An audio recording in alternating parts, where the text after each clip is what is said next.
This Tesla Cybertruck replica replaces the steel in favor of plywood, and while it might look a little rough around the edges, it's for a reason. Dubbed the Cybertruck, the wooden replica was created by C.J. Cromwell.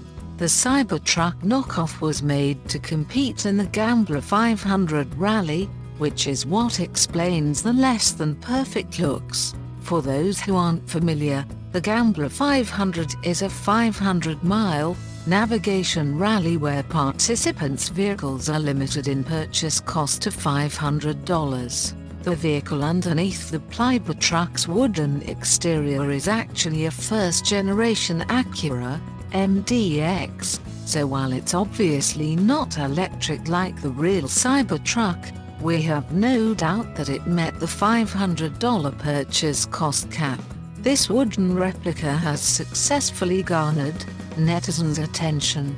Comments such as "impressive recreation" and "this wooden model might cost more than the real thing because of the high price of lumber" do show the buzz that Cybertruck has created on various social media platforms.